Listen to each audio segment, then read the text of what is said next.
चाचू और ताऊओं, आप लोगों के सामने आ रही है आपका दिल रिझाने के लिए, आप लोगों का दिल जीतने के लिए, आपके दिलों की मलिका बबली।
पापा छोड़िए, हमें आपके साथ नहीं जाना, हम दीदी के साथ रहेंगे।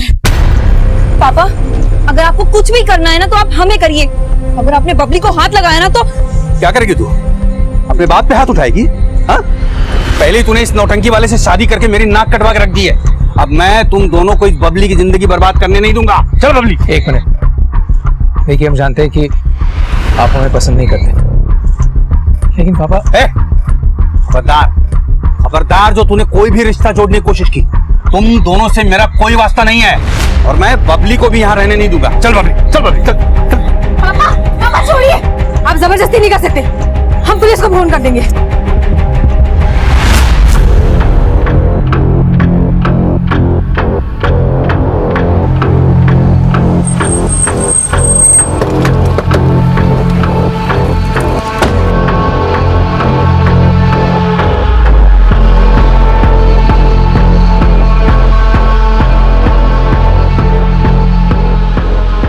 किसी ने बॉडी को काट काट के सूटकेस में भरा और फिर यहाँ डंप कर दिया। शायद चेहरा भी एसिड से जला दिया है ताकि इस औरत की पहचान ना हो सके, और ऐसी जगह इस बॉडी को लाके डंप किया गया जहाँ पर कोई भी सीसीटीवी नहीं। बॉडी को पोस्टमार्टम के लिए भेजो और आसपास सर्च करो, शायद कुछ मिले। सर 7 अगस्त 2017 को मुंबई पुलिस को एक अज्ञात महिला का कटा हुआ शव मिला। क्राइम सीन का मंजर बयां कर रहा था कि हत्या बहुत ही प्लानिंग और बेरहमी से की गई है। ये केस काफी चुनौतीपूर्ण था, इसलिए इसकी अगुवाई तुरंत मुंबई पुलिस क्राइम ब्रांच के सीनियर इंस्पेक्टर को सौंप दी गई।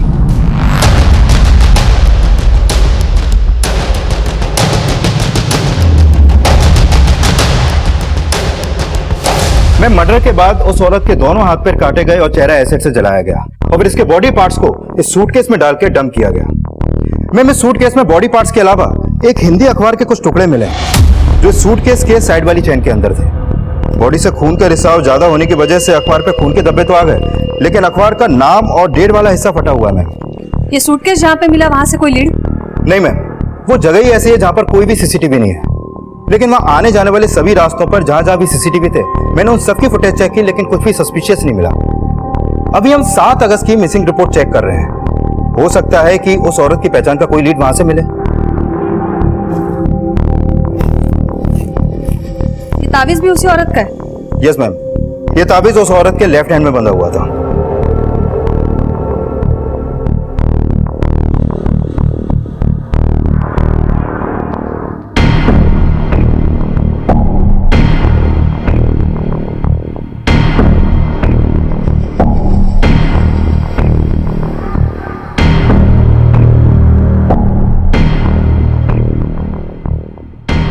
माने पता करो ये उर्दू में लिखा क्या है इस पर, और ये इस तरह का तावीज देने वाले कौन से बाबा मुंबई में, और ये सूटकेस के बारे में भी पता करो। हो सकता है किलर ने पर्पसली खरीदा है बॉडी डंप करने के लिए।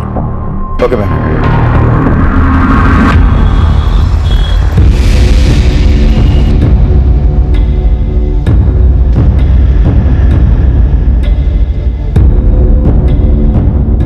वे भूतनी के, तू रो मत बबली, मैं जानती हूँ तेरे पापा ही गलत है। माँ हमें हमारी नहीं आपकी फिक्र है, माना कि आप यहाँ दीदी के पास आके नहीं रह सकती, पर हमने ना एक किराए का घर देखा है। आप छोड़ दो पापा को। मैं तेरी बेड़ियां तो काट सकती हूँ बेटा, लेकिन मेरी नसीब तो यही है। उसी इज्जत को तू और तेरी बेटी मिलकर सरेआम उछाल रहे हो।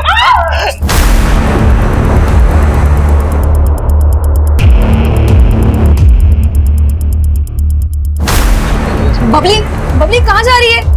बबली, बबली, रुको हम देखते हैं। बबली,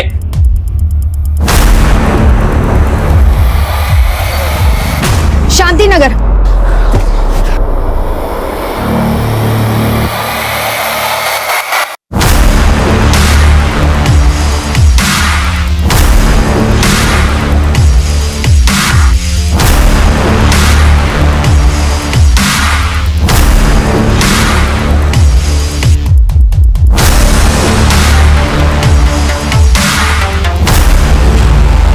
मुंबई और आसपास के इलाकों में ऐसी कोई भी मिसिंग कंप्लेंट दर्ज नहीं हुई है जो उस औरत से जुड़ी हो, जिसकी लाश हमें रेड सूटकेस में मिली थी। ये सूटकेस और तावीज के बारे में कुछ पता चला?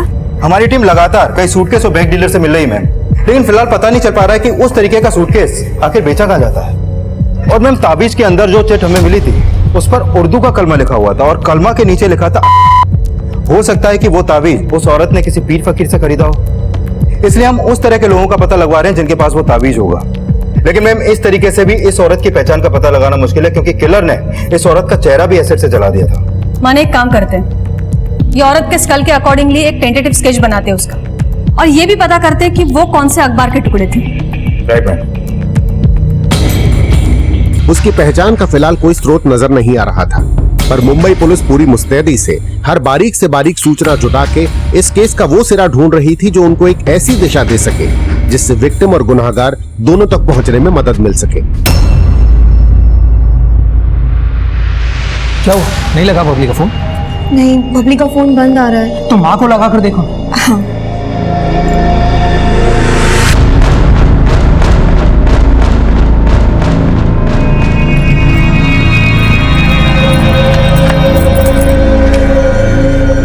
हाँ। ताला लगा हुआ है।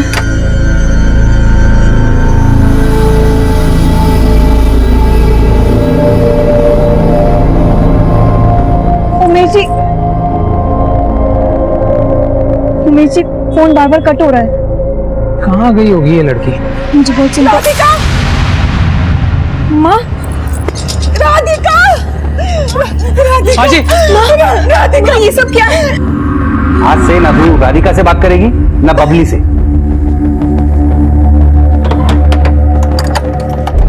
उमेश जी, हम ताला तोड़ते प्लीज।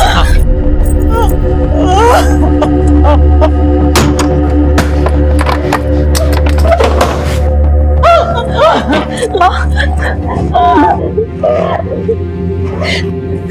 ये क्या हालत बना ली। आपको मैंने कितनी बार बोला है हमारे साथ चलो, हमारे साथ। आप यहाँ क्यों रह रही हो? आपको ऐसे क्यों लगता है कि आप अपनी बेटी के घर पे नहीं रह सकती? हम भी तो आपकी बेटी जैसे ही है ना। बेटा ही तो समझती हो बेटा, तभी तो राधिका और बबली की कोई चिंता नहीं है मुझे। लेकिन माँ, बबली कहाँ है? हम उसको ढूंढते हुए यहाँ हैं। बबली? बबली तो यहाँ नहीं आई। मैम कहना मुश्किल है कि वो स्केचेस इस औरत की शक्ल से कितना परसेंट तक मैच होंगे। माने something is better than nothing. कदम, एक काम कर, ये सारे स्केचेस हर एक थाने में सर्कुलेट करवा। हो सकता है इससे उस औरत के पहचान की कोई ना कोई लीड तो जरूर मिलेगी। जी मैम। मैम जो अखबार के टुकड़े हमें उस रेड सूटकेस में मिले थे, मैंने उनके बारे में पता किया। ये देखिए मैम, वो अखबार के टुकड़े दैनिक आकलन नाम के अखबार का, जो यूपी के बागपत जिला का लोकल न्यूज़पेपर है। ये अखबार मुंबई या महाराष्ट्र में कहीं भी डिस्ट्रीब्यूट नहीं होता। इसकी रेंज सिर्फ वेस्टर्न यूपी की है। इसका मतलब है वो औरत या फिर उसका किलर, किसी का ना किसी का कनेक्शन तो बागपत या वेस्टर्न यूपी के साथ हो सकता है। ये अखबार कौन से डेट का है? 4 अगस्त का। और वो लाश हमें रेड सूटकेस में मिली है 7 अगस्त को। मैंने अच्छे से पता किया कि इस तरीके का रेड सूटकेस मुंबई या महाराष्ट्र में ना तो कहीं पर बनता है और ना ही कहीं बिकता है। इसका मतलब है हो सकता है ये सूटकेस भी शायद यूपी से खरीदा गया हो। माने पूरे चांसेस है वो औरत या फिर उसका किलर, किसी का तो कनेक्शन यूपी के साथ है। ये न्यूज़पेपर 4 अगस्त का है। इसका मतलब है 4 अगस्त से 7 अगस्त के बीच यूपी से बंबई कोई ना कोई जरूर आया था। एक काम करो, रेलवे स्टेशन के सारे सीसीटीवी फुटेज चेक करो जहां पे यूपी की सारी गाड़ी आके रुकती है। कोई ना कोई तो रेड सूटकेस के साथ कैप्चर हुआ होगा।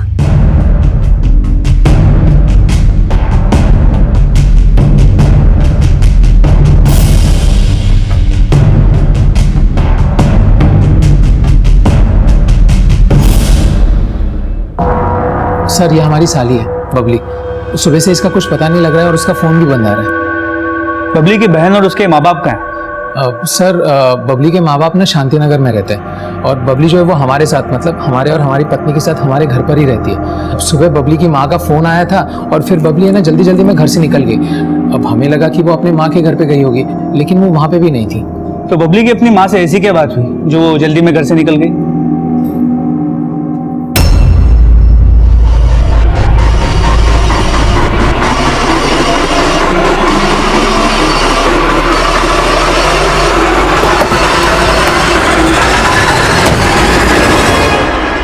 तो जब आप अपनी बेटी बबली से फोन पे बात कर रही थी तो आपके पति ने पहले आपका फोन छीना, फिर आपको मारा और फिर आपको घर में बंद करके चले गए।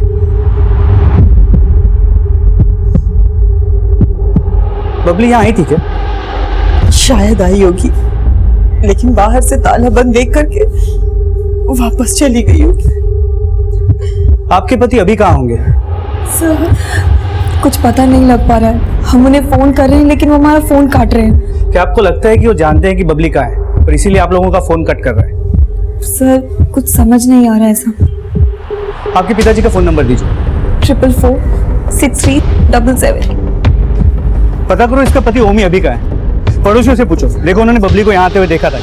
तो बबली के कॉल रिकॉर्ड्स निकालो, पता करो जब उसका फोन स्विच ऑफ हो रहा था उसकी आखिरी लोकेशन क्या थी। सर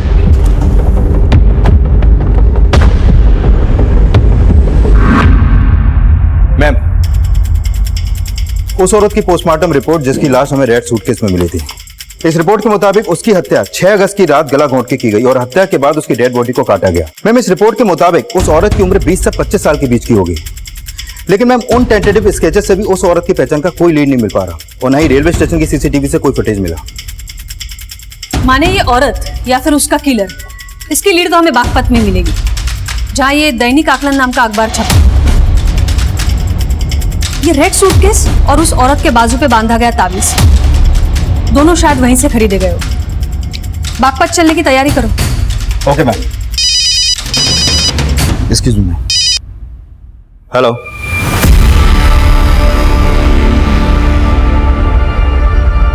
हाँ मैडम, ये ताबीज हमारे यहाँ की है, लेकिन ये तो मेरे अब्बू दिया करते थे।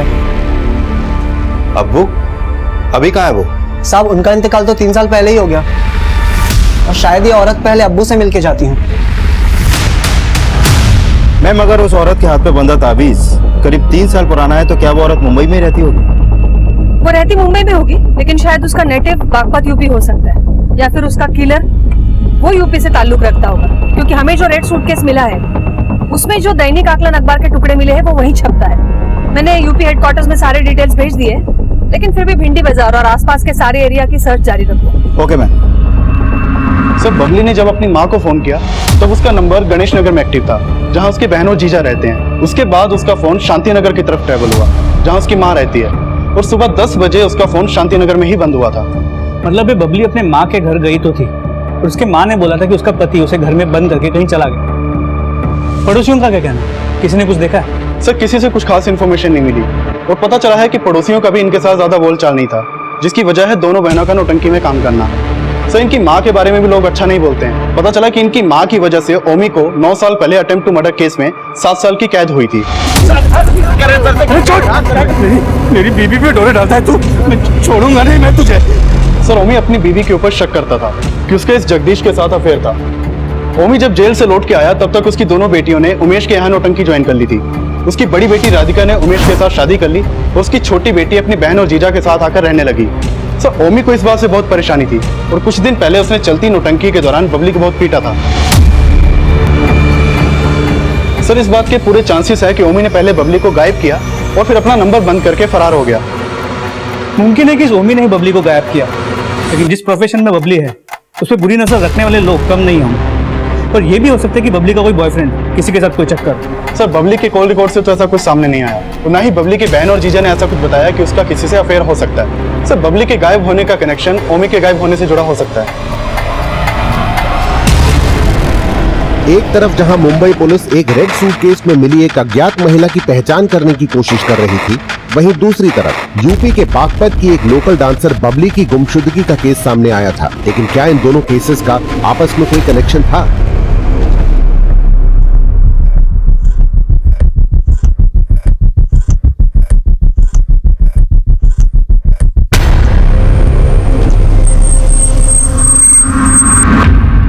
साहब मैंने तो कल से बबली की शक्ल देखी ही नहीं है। मैं तो खुद ये जान के हैरान हूं कि वो गायब है। पहले ये बताओ कि कल से तुम कहाँ गायब थे? साहब मैं अपनी बीबी से तंग आ गया था, इसलिए मैंने थोड़ी पी ली थी। घर जाने का मन ही नहीं कर रहा था, पता ही नहीं चला कब मेरी आंख लग गई। अपनी बीवी को पीट के उसे ताले में बंद करके गए थे तुम? अरे साहब वो है ही उस लायक, मेरी बच्चियों की जिंदगी बर्बाद कर रखी है उसने, और इसीलिए तुमने बबली को गायब कर दी। बताओ बबली कहाँ है? नहीं साहब मुझे नहीं मालूम कहाँ है। मेरा भरोसा कीजिए, मुझे सच में नहीं मालूम कहाँ है, कसम से। तुम इतनी आसानी से तो नहीं मानो। प्रशांत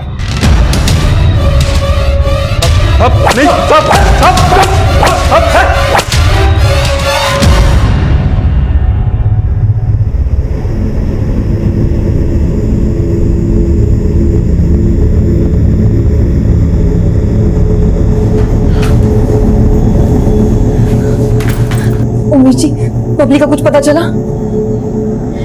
पुलिस ने पापा को अरेस्ट कर लिया। बबली का भी कुछ पता नहीं लग रहा है।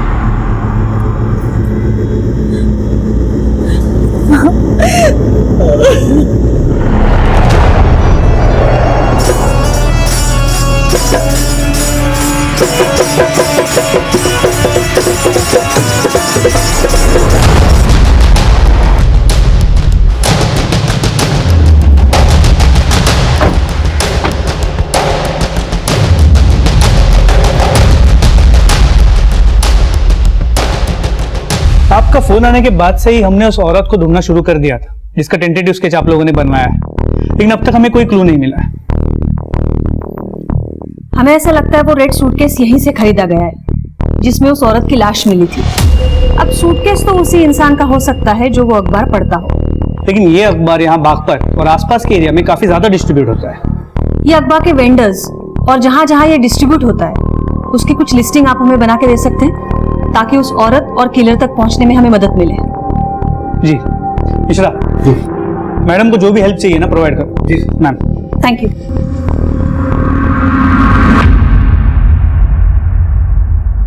सर मैंने ओमी के कॉल रिकॉर्ड चेक किए। ओमी का फोन कल शाम तक शांति नगर में ही एक्टिव था। तो बबली का फोन कल सुबह 10 बजे यही बंद हुआ। सर ओमी ने ही बबली को गायब किया, ऐसा कोई लीड तो नहीं मिला, और ओमी के कॉल रिकॉर्ड में भी कुछ सस्पिशियस नहीं मिला, और उसे काफी तोड़ा लेकिन वो उगला नहीं। 7 साल अंदर रह के आया है, इतनी आसानी से मुंह नहीं खोलेगा, पर उसे इस तरह छोड़ भी नहीं सकते।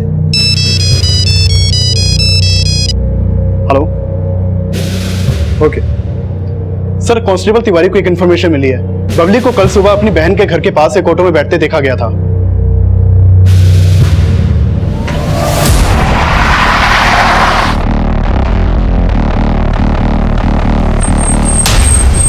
सर वो ऑटो वाला ऐसे देखा होना है, फिर भी यहाँ के खड़ा हो जाता था।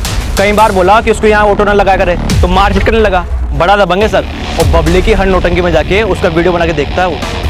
और हाँ साहब, कल बबली उसके ऑटो में भी गई थी, कल से वो दिखाई नहीं दिया यहाँ पर। तुम इसे इतना जानते हो तो तुम्हारे पास उसका फोन नंबर होगा। सर उससे बात करने में डर लगता है, बड़ा दबंग है वो। अच्छा, उसके ऑटो का नंबर पता है? हाँ साहब। बागपत पुलिस जल्द ही उस ऑटो वाले का पता करने में जुट गई। वहीं मुंबई पुलिस उस अज्ञात औरत की पहचान और उसके कातिल तक पहुंचने के लिए अब यूपी के बागपत में मुंबई मर्डर केस के सिरे ढूंढ रही थी। और इस बीच बागपत पुलिस को उस ऑटो वाले का पता चला जिसमें बबली को सवारी करते हुए देखा गया था। प्लीज हमें जाने दीजिए। लगता है इस गाने पर नाचते नाचते तू थक गई। एक काम करते, दूसरा गाना लगाते, इस पर बड़ा मजा आएगा।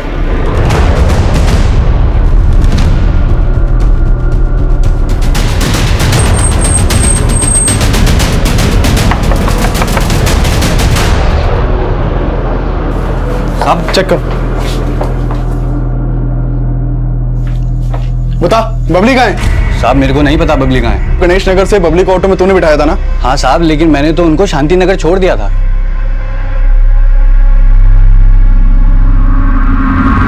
तो आज सुबह से घर से बाहर क्यों नहीं निकला? वो साहब आज तबीयत थोड़ा खराब है साहब। तबीयत खराब है या नाटक कर रहा है? नहीं साहब, सच में तबीयत खराब है आज। देखो प्रशांत, एक ऑटो वाले की बात पे इतनी आसानी से विश्वास नहीं कर सकते। हो सकता है कि वो हमसे कुछ छुपा रहा हो और बबली को उसी ने गायब किया हो। इस ऑटो वाले की कल की सभी एक्टिविटीज के बारे में पता करो। Okay sir.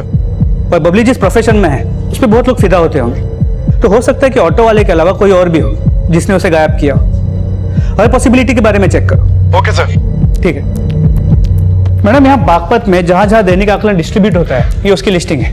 बाकी एरिया की लिस्टिंग आनी बाकी है, तब तक हम लोग यहीं पे डोर टू डोर जाके पूछताछ कर सकते हैं। सर इस लिस्ट में ओमी का एड्रेस है सर। उसके घर पे भी रोज दैनिक आकलन अखबार आता है।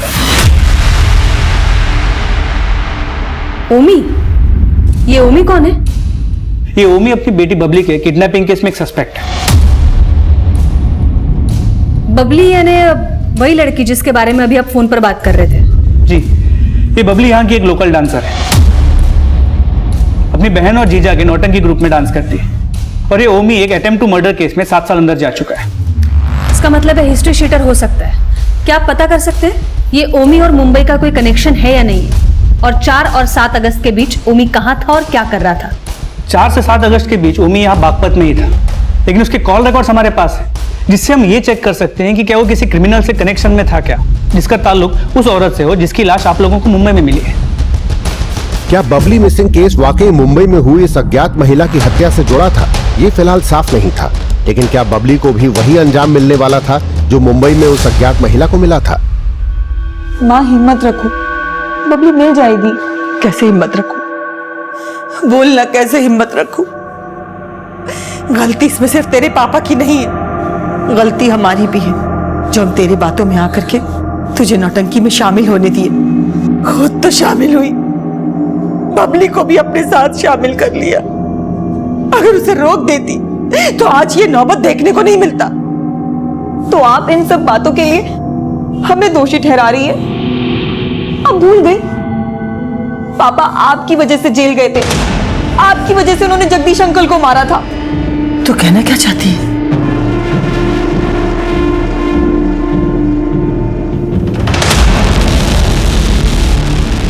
हाँ सर, ये आदमी हमारी नौटंकी देखने आता था। क्या आपको इसके खिलाफ कुछ मिला? फिलहाल तो इसके खिलाफ कुछ नहीं मिला, लेकिन इसके जैसे तो और भी बहुत लोग होते होंगे जिनकी बबली पे बुरी नजर। आपको किसी पे कोई शक है?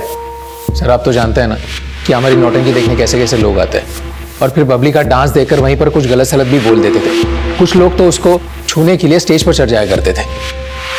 आप लोग अपनी नौटंकी को रिकॉर्ड करते हैं क्या? हाँ सर। तो पिछले दिनों में बबली की जो परफॉर्मेंसेस थी उसकी रिकॉर्डिंग्स हमें दिखाई। ठीक है सर।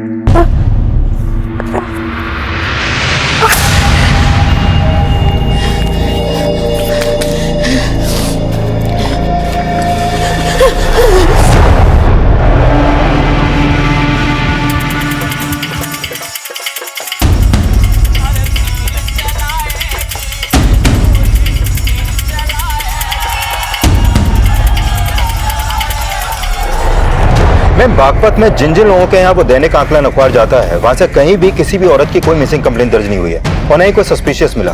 और फिलहाल मुंबई से भी अभी तक उस औरत का कोई अपडेट नहीं मिला जिसके टेंटेटिव स्केचेस हमने तैयार किए थे। और बबली के बाप ओमी के कॉल रिकॉर्ड में भी उसका मुंबई का कोई कनेक्शन सामने नहीं आया। हो सकता है ये औरत और उसका किलर बागपत नगर के आसपास के एरिया से कनेक्टेड हो। सारे एरिया की लिस्ट निकालो जहाँ पे दैनिक आकलन अखबार डिलीवर होता है। Yes ma'am. और ये रेड सूटकेस के बारे में पता चला? यस मैम, उस तरीके का सूटकेस सहारनपुर की एक फैक्ट्री में बनता है। हमने फैक्ट्री वालों से उनके डीलर्स की डिटेल्स मांगी है।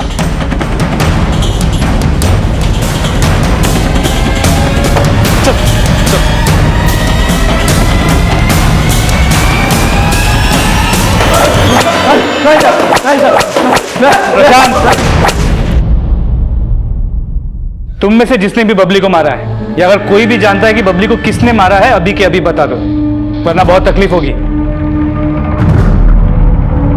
प्रशांत मारो। बबली के दोषियों तक पहुंचने के लिए बागपत पुलिस कोई कसर नहीं छोड़ रही थी। वहीं मुंबई पुलिस भी उस अज्ञात महिला की पहचान पता करने के लिए पुरजोर कोशिश कर रही थी, लेकिन दोनों ही केसेस में फिलहाल कोई सफलता मिलती नजर नहीं आ रही थी।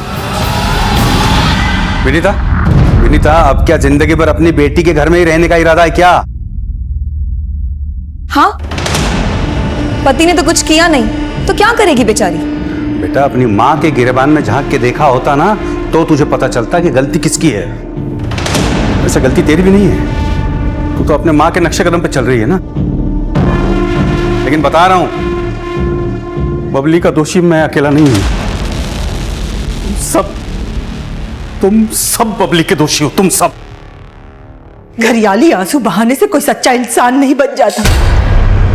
तुम कल भी मेरी नजरों में दोषी थे और आज भी दोषी हो। पुलिस को तो बेवकूफ बना सकती हो, लेकिन मुझे नहीं। बता, बबली के साथ क्या किया तूने? नौटंकी वाले की सास बन के बहुत अच्छी नौटंकी करने लगे है तू।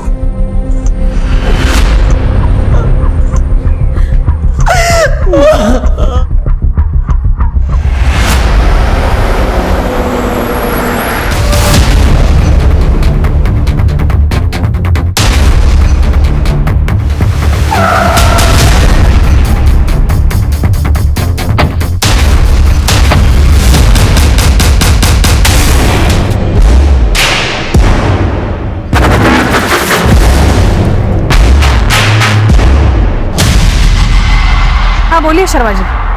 मैम, बागपत से करीब 25 किलोमीटर दूर यहाँ बड़ौत में एक लड़की की लाश मिली है।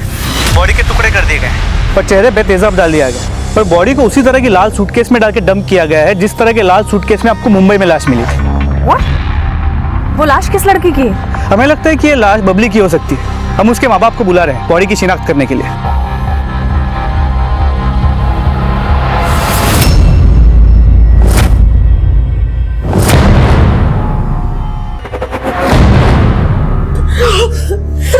राधिका, ये अपनी बबली नहीं है। वो हमारी बबली नहीं हो सकती है। ये हमारी बबली नहीं है। ये हमारी बबली नहीं है। क्या बबली ने उस वक्त यही कपड़े पहने थे जब वो घर से निकली थी?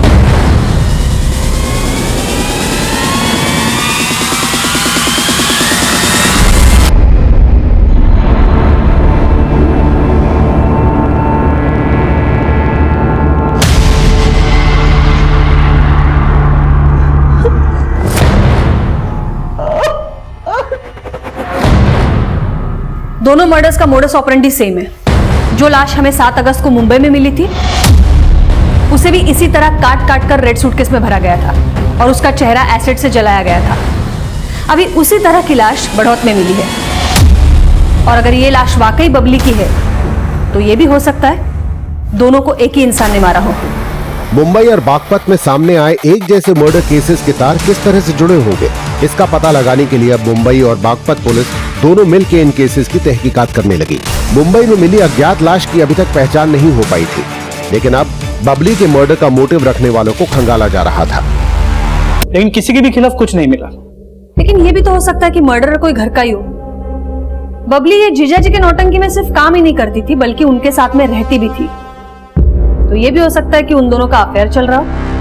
हमने इस पॉसिबिलिटी के बारे में सोचा था, लेकिन इस उमेश की नौटंकी बबली की वजह से ही चल रही थी। बबली की वजह से वो काफी पैसे भी कमा रहा था। मुझे लगता नहीं कि वो ऐसा कुछ करेगा। आपको क्या लगता है ये जगदीश का और ओमी के वाइफ का वाकई में अफेयर था? बबली की माँ का कहना है कि ये ओमी की गलतफहमी थी, लेकिन सच्चाई कुछ और भी हो सकती है। ये बबली के फैमिली से हम पूछताछ करते हैं। आप लोग जगदीश की कुंडली निकालो। साहब, जगदीश ओमी जी का दोस्त था। उसका यहाँ पे आना जाना था जिसकी वजह से उन्हें गलत फहमी हो गई थी। आपके कहने का मतलब है कि आपके पति का शक गलत था? वो इंसान ही गलत है साहब। अपनी सनक में वो किसी भी हद तक जा सकता है। सर, हमने सोचा था कि हमें डांस करने के लिए बहुत बड़ा मौका मिलेगा, लेकिन हमारे पास कोई चारा नहीं था। हमें ये नौटंकी करनी पड़ी। बहुत बुरा लगता था जब लोग गलत सलत बातें करते थे, गंदी नजरों से देखते थे, लेकिन उमेश जी हमारे साथ थे। उन्होंने हमारा बहुत साथ दिया। हमें प्यार हो गया और हमने शादी कर ली। तो बबली पहले आपके नौटंकी ग्रुप में नहीं थी? नहीं सर, हम कभी नहीं चाहते थे कि बबली हमारे साथ काम करे, उस जगह काम करे जहां से हमने शुरुआत की थी। देख बबली, हम नहीं चाहते कि इस नौटंकी में तू अपने हुनर को जाया करे। हम भी बड़ा डांसर बनना चाहते थे, लेकिन हम नहीं कर पाए। लेकिन तू तो अच्छा बन सकती है ना, तू बहुत बड़ा डांसर बन सकती है। तू इन सब चक्रों में मत पड़। माना कि ये स्टेज छोटा है, पर हम भी वहीं से शुरुआत करना चाहते हैं जहां से आपने की। और सर, बबली ने जिद की तो हम उसको मना नहीं कर पाए, और फिर वो हमारी नाटक मंडली में शामिल हो गई।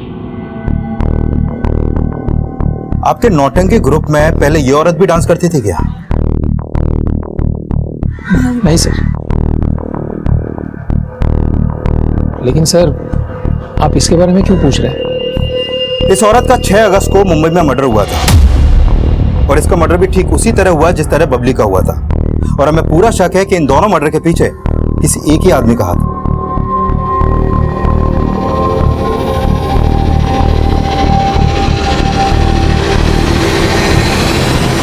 नहीं सर, ऐसी किसी औरत को मैं नहीं जानता सर, और ना ही बबली की हत्या से मेरा कोई लेना देना है। तो किसी पर शक है आपको?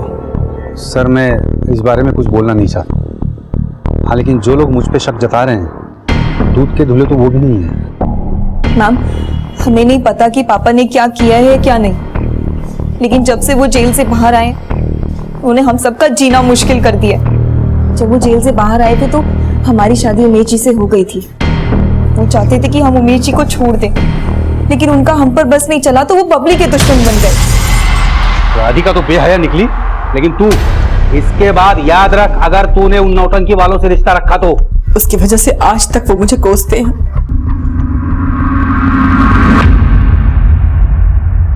जगदीश के कॉल रिकॉर्ड्स और बाकी डिटेल्स को चेक किया। लगता नहीं कि इन दोनों मर्डर्स में वो इन्वॉल्व है, और उसके जानने वालों को उस औरत का टेंटेटिव स्केच भी दिखा, लेकिन जगदीश का उस औरत के साथ कोई कनेक्शन नहीं मिला। ये औरत का बागपत के साथ तो जरूर कोई कनेक्शन है। ये उमेश, बबली का जीजा, काफी सालों से नौटंकी चलाता है। इसके नौटंकी की हिस्ट्री खंगालो। माने एक काम करा, ये उमेश की एक तस्वीर मुंबई पुलिस भेजो, वहां कभी ना कभी तो गया होगा नौटंकी करने के लिए, और उन सारी जगहों पर भेजो जहां जहां उसे नौटंकी करने के लिए बुलाया गया। सब जगह पूछताछ करो। पुलिस ने जब उमेश की नौटंकी से जुड़ी जानकारियां जुटाई तो उमेश की बीवी राधिका भी शक के घेरे में आ गई। इस उमेश के नौटंकी ग्रुप की हमने हिस्ट्री चेक की, तो इन दोनों बहनों को लेकर एक नया एंगल सामने आया। कैसा एंगल? उमेश के नौटंकी ग्रुप में पहले राधिका स्टार परफॉर्मर हुआ करती थी, लेकिन जब से बबली ने परफॉर्म करना शुरू किया था, राधिका की पॉपुलैरिटी कम हो गई। तो हो सकता है इसी वजह से राधिका बबली से जलने लगी, और बबली को उसने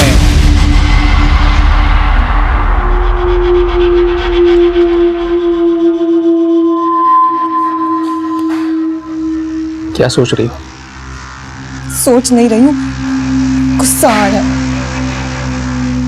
पता नहीं हमारी बबली ने किसी का क्या कुछ बिगाड़ा था जो उसको इतनी बुरी मौत दी।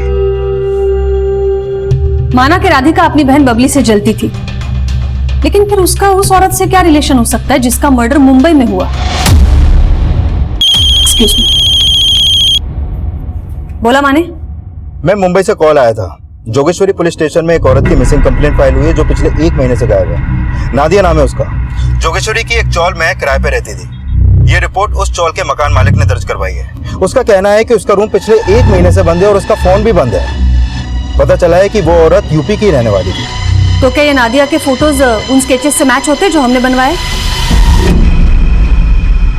मैं नादिया का फोटो उन स्केचेस से मैच होगा या नहीं होगा कुछ कह नहीं सकते, लेकिन हो सकता है कि जिसको भी हम ढूंढ रहे हैं वो नादिया ही हो। ये रेंट एग्रीमेंट पर तो सहारनपुर का एड्रेस है, वहां पर जाओ और अपनी टीम को भेजो जोगेश्वरी, जहां पर वो रहती थी वहां सर्च करो।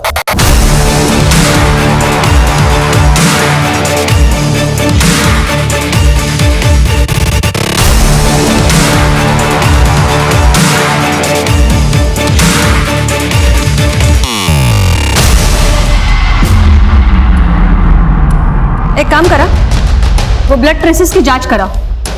1 महीने पहले रेड सूटकेस में जिस औरत की लाश मिली थी उसका ब्लड और ये ब्लड ट्रेसेस मैच होते हैं या नहीं देखो। और उस औरत की सारी खबर चाहिए मुझे, उसके घर किसका आना जाना है, किसका उठना बैठना है, सब कुछ।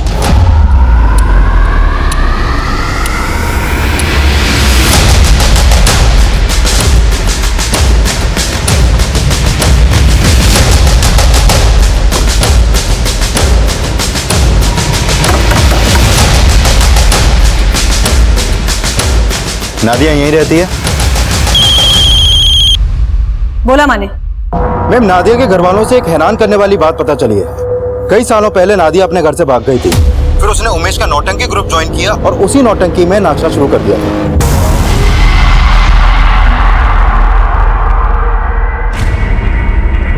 हाँ मैडम, 3 साल पहले नादिया हमारी नौटंकी में डांस करती थी, लेकिन फिर वो अचानक गायब हो गई। हमने उसी दौरान उसे फोन करने की भी बहुत कोशिश की, लेकिन उसका फोन बंद आ रहा था। मिसिंग कंप्लेंट तो दर्ज करवाई होगी?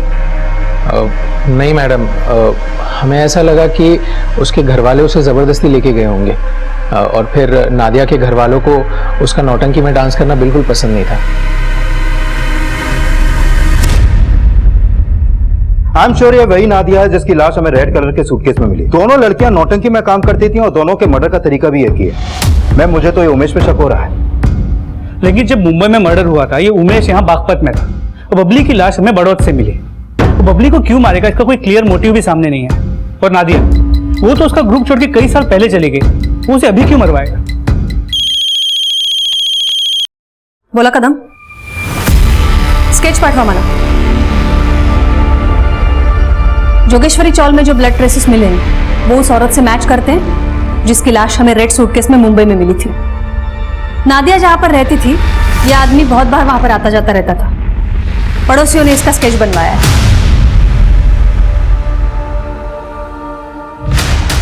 इस आदमी को कहीं देखा देखा सा लग रहा है। एक मिनट, मुझे लगता है मैंने इसे नौटंकी की वीडियो में कहीं देखा है।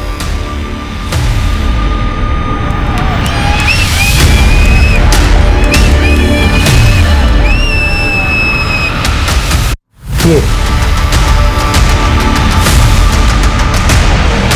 सर, हमारी महफिल में तो कई सारे लोग आते रहते हैं सर, इसे हमने नहीं देखा।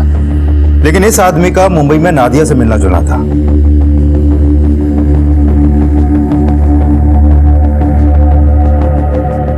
सर, इस आदमी ने एक दिन बबली के साथ बदतमीजी की थी स्टेज पर। उमेश जी, आप ध्यान से देखिए ना, बात कीजिए। मैम, राधिका उस आदमी को अच्छे से जानती है। उसका कहना है कि वो नादिया को जानता था और बबली के डांस परफॉर्मेंस में भी मौजूद था। मैम, हो सकता है कि वो राधिका का भी डांस देखने आता हो। कहीं ऐसा तो नहीं कि राधिका से उसका कोई कनेक्शन हो? अब वो खुद ही सब कुछ बताएगा। उसका लुकआउट नोटिस जारी करो और ये राधिका और उमेश दोनों पर नजर रखो।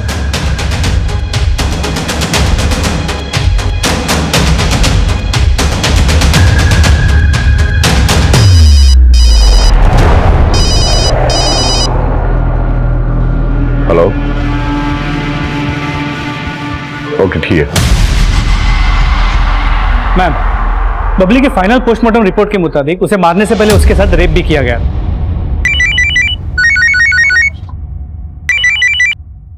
हेलो,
नादिया पर दिल आ गया था साहब मेरा।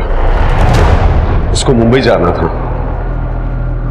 खुद ही आ गई साहब वो मेरे साथ। मैं उसको मुंबई लेकर गया, सवा चौल में उसको घर लेकर भी दिया, लेकिन सब 3 साल से दिमाग खराब कर रखा था कि मुझसे शादी करो, मुझसे शादी करो।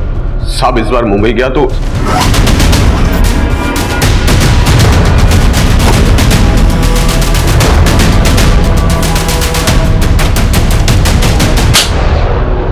और बबली को क्यों मारा? उसके जीजा ने सुपारी दी थी साहब उसकी।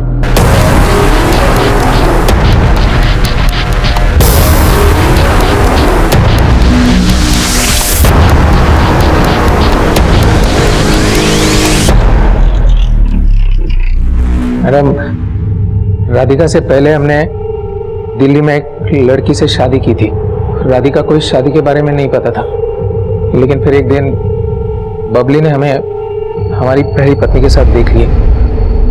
हमारे दिल में डर बना रहता था कि वो कहीं राधिका को सब कुछ ना बता दे। ऐसे में फिर हमें बाबू का ख्याल आया। बाबू की नादिया की तरह ही बबली पर बुरी नजर थी। फिर हमने बाबू को पैसे दिए बबली को मारने के लिए।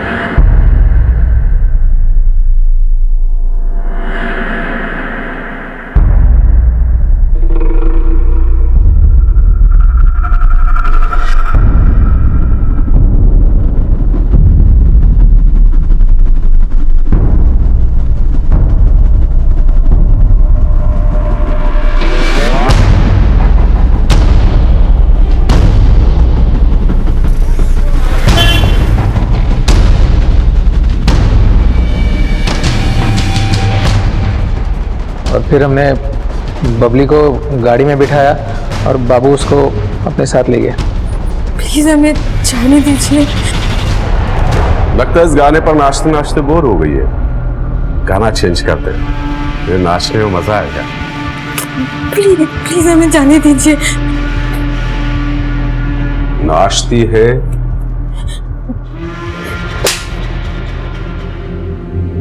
तो तूने उसे इसलिए मारा क्योंकि उसने तुझ पर भरोसा किया और तेरी गलतियों के बारे में अपनी बहन को नहीं बताया। लानत है तुझ पर।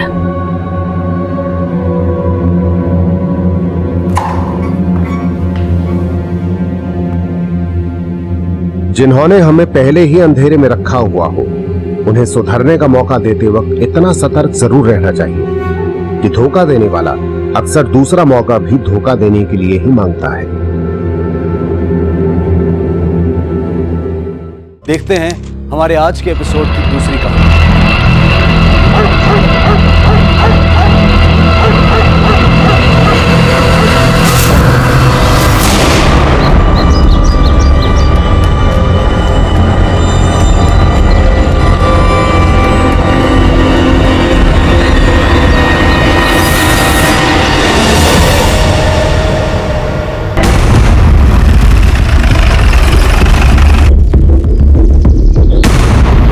सर, फेटस है, 3-4 महीने से ज्यादा का नहीं होगा। इन्होंने सबसे पहले देखा है। ये कहाँ मिला तुम्हें? साहब मैं वहाँ कचरा चुन रही थी, वहाँ पड़ा था। एक काम करो, सारे एरिया की तलाश लो।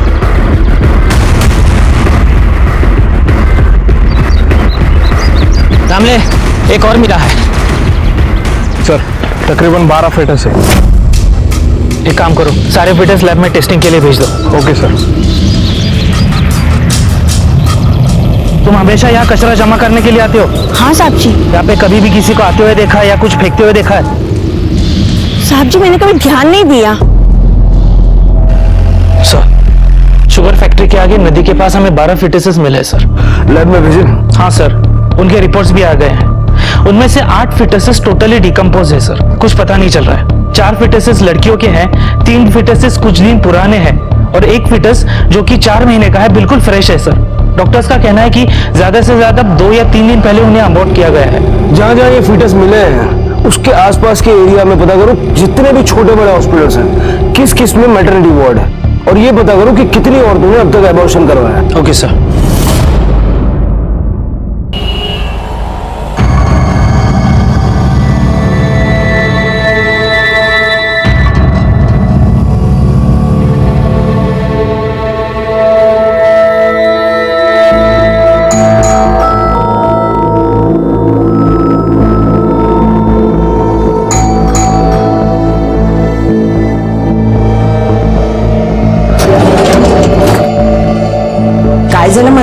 देखिए ना, कब से बेल बजा रही हूँ, माधुरी तक दरवाजा ही नहीं खोल रही है। नहाने गई होगी। ले मैं खोलती हूँ, मेरे पास है दूसरी चाबी। नहीं छोड़ूंगा, नहीं छोड़ूंगा किसी को। देख लूंगा किसी को। हट जाओ। माधुरी माधुरी माधुरी माधुरी आंखें खोल के आओ। क्या माधुरी? युग जाता है, लगता है माधुरी मर गई है।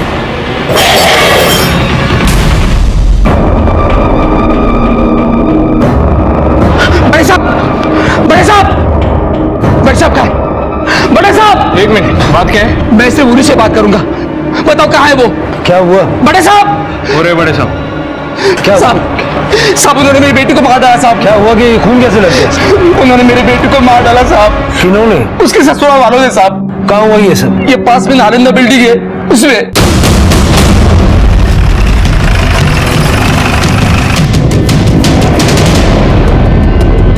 अब मेरे छोटी छोटी पुत्रियों का क्या होगा? योगिता तो अपने आप को संभालो।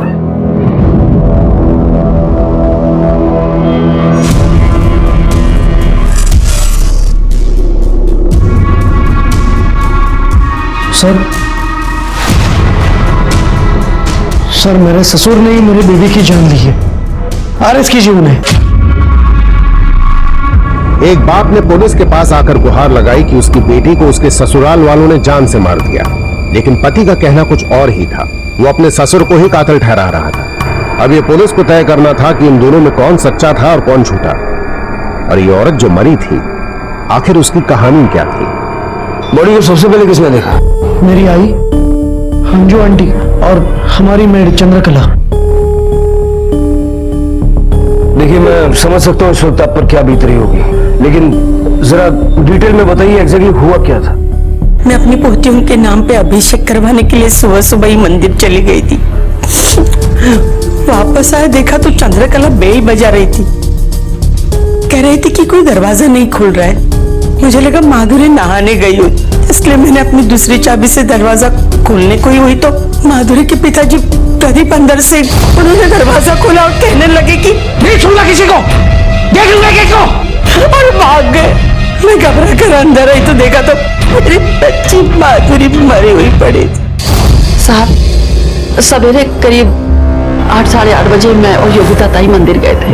वहाँ अभिषेक में हम लोगों को थोड़ा समय लगा। घर से निकलते हुए माधुरी के पिताजी को हमने भी देखा। हाँ साहब मैं भी देखी। मेरे को तो मालूम ही नहीं कि माधुरी ताई को मारकर अंदर उसका बाप बैठा है। इनके पिता इनको क्यों मारेंगे? मुझे नहीं पता सर, माधुरी ने मुझे कुछ नहीं बताया। ये लीजिए। ये सब काम तुम क्यों कर रही हो? बस बड़े बड़े बोर हो गई थी, बाकी कुछ नहीं। देखो तुम बहुत वीक हो चुके हो। आज मैं ऑफिस नहीं जाता। चलो डॉक्टर के पास चलते हैं। नहीं तुम्हें जो ऑफिस लग, मैं ठीक हूँ, बस थोड़ी सी वीकनेस है और कुछ नहीं है। श्योर? ये सर आप जाइए। ख्याल रखना अपना। मैंने कभी सोचा भी नहीं था कि मैं अपने माधुरी को आखिरी बार जिंदा देख रहा हूँ। आ जाओ। सर देखिए, टेबल के पास भी खून पड़ा हुआ है और टेबल की नोक पर भी खून लगा हुआ है। फॉरेंसिक टीम को बुलाओ और बिल्डिंग का सीसीटीवी फुटेज चेक करो। देखो परिवार के अलावा कोई और यहाँ आया था कि नहीं। Okay sir.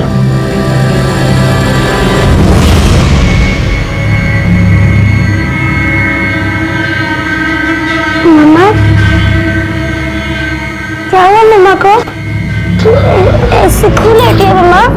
वो पापा वो खून मम्मा को चोट लगी है बेटा। हाँ वो ठीक हो जाएगी, उसे डॉक्टर के पास ले जा रहे हैं। चंद्रकला मम्मा ठीक हो जाएगी। आजी आई ऐसे हिटी क्यों है? आजी बताओ ना क्या हुआ? आजी बोलो ना प्लीज। चंद्रकला इसे अंदर लेके जाओ।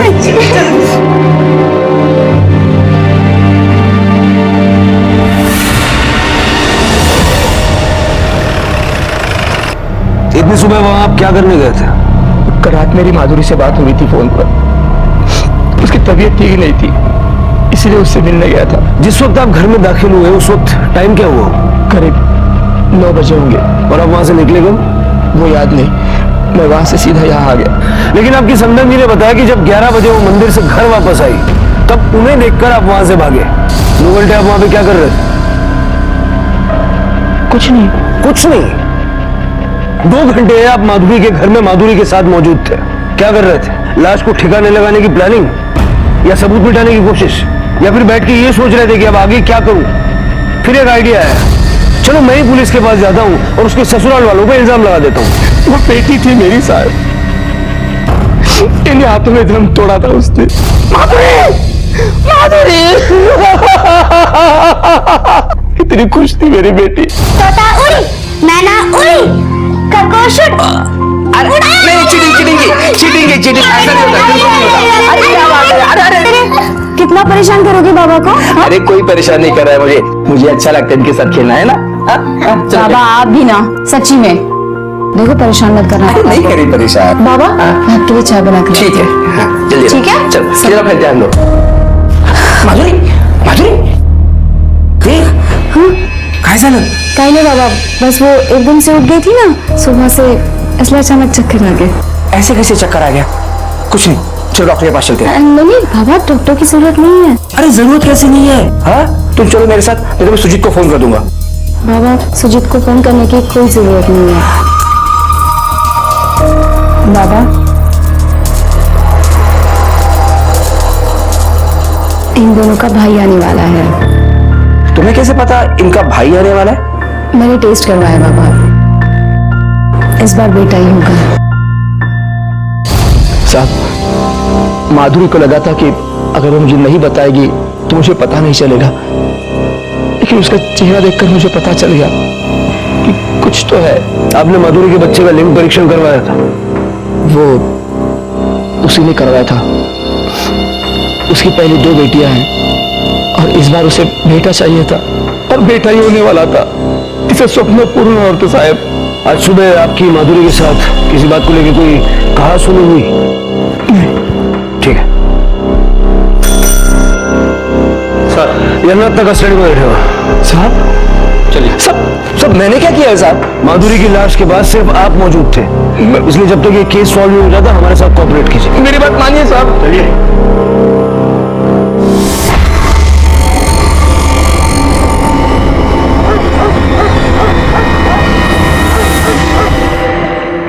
सर, फीटस वाले केस में क्या डेवलपमेंट है? सर आपको उसी के बारे में बताना था। ये देखिए सर, जहाँ से हमें 12 फीटसेस मिले हैं, वहाँ के एरिया में 15 छोटे और बड़े हॉस्पिटल्स और क्लिनिक है। वहाँ पे हमने पूछताछ की, वहाँ पर एक भी सेक्स डिटर्मिनेशन का टेस्ट नहीं होता है। उस एरिया पे नजर रखो, देखो फिर से कोई और फीटस डंप करने के लिए आता है क्या? Okay sir. सर, माधुरी की सोसाइटी का सीसीटीवी फुटेज आ गया है, देखते हैं। ये देखिए सर, करीब 7 बजे के आसपास माधुरी की दोनों बेटियां स्कूल जा रही है और 8:30 बजे माधुरी की सास अपनी सहेली के साथ मंदिर जा रही है। उसके ठीक 15 मिनट के बाद माधुरी का पति सुजीत ऑफिस जा रहा था और उस वक्त माधुरी का बाप प्रदीप उसे सोसाइटी के कंपाउंड में मिला। दोनों में कुछ बातचीत हुई, प्रदीप सोसाइटी के अंदर चला गया और सुजीत बाहर चला गया। फिर 2 घंटे के बाद माधुरी की सास अपनी सहेली के साथ मंदिर से वापस आ गई और 5 मिनट के बाद माधुरी का बाप प्रदीप खून से लथपथ सोसाइटी के बाहर जा रहा है और 15 मिनट के बाद माधुरी का पति सुजीत सोसाइटी में आ गया। सर, हमने इंक्वायरी की तब पता चला है कि उन 2 घंटों के बीच में प्रदीप के अलावा कोई भी शख्स उनके घर पर नहीं गया था। मतलब सुजीत और योगिता के जाने के बाद प्रदीप माधुरी से मिलने आया और लगभग 2 घंटे वहीं पर था। सर, प्रदीप को देखकर लगता है कि वो अपनी बेटी से काफी प्यार करता है, भला वो उसे क्यों मारेगा? जादव कभी कभी जैसा दिखता है वैसा होता नहीं। हो सकता है कि बाप बेटी में किसी बात को लेकर कहा सुनी हो गई हो। प्रदीप ने माधुरी को धक्का दिया और उसका सर उस टेबल के कोने से जा टकराया। एक्सीडेंटल डेथ हो सकता है सर, या ये भी हो सकता है कि प्रदीप ने जानबूझकर माधुरी को धक्का दिया जिसमें उसकी मौत हो गई। हो तो ये भी सकता है। पोस्टमार्टम रिपोर्ट आ गई? नहीं सर, आज शाम तक आ जाएगी।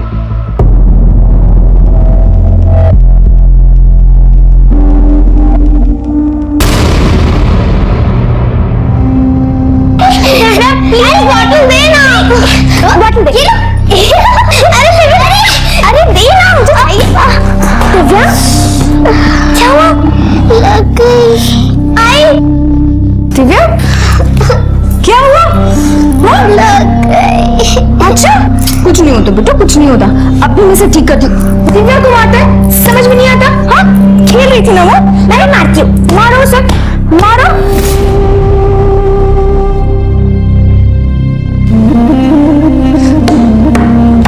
दिव्या, क्या कर रही है? टेबल को क्यों मार रही है? इस टेबल की वजह से मम्मी हॉस्पिटल में गई है, इसलिए मार रही हूँ। नहीं दिव्या,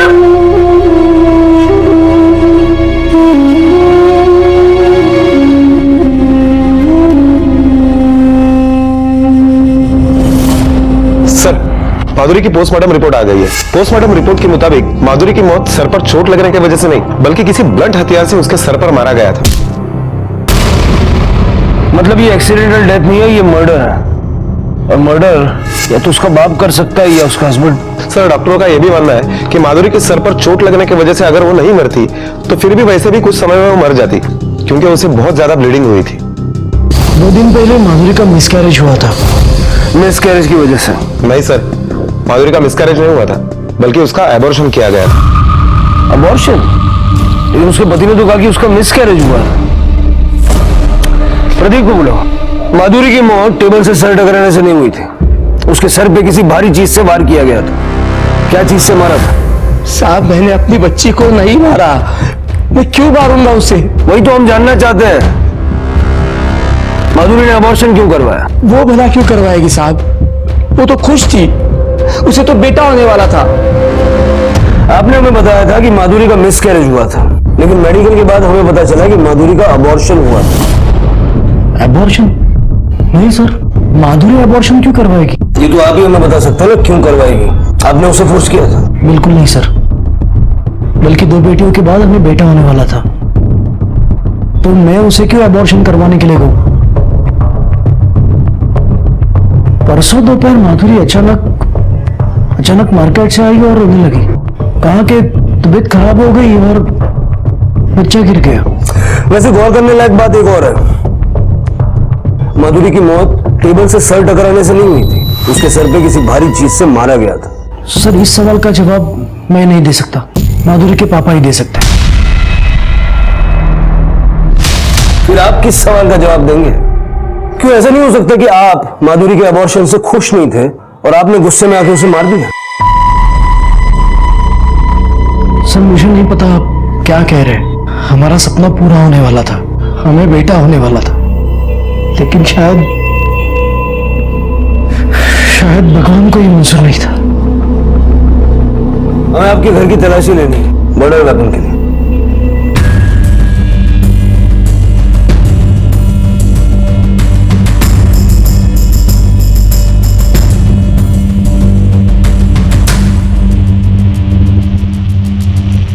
कहीं सापड़ला? नहीं साहब। सर, कुछ भी नहीं मिला। हो सकता है नीचे फेंक दिया, बिल्डिंग के आसपास चेक करो।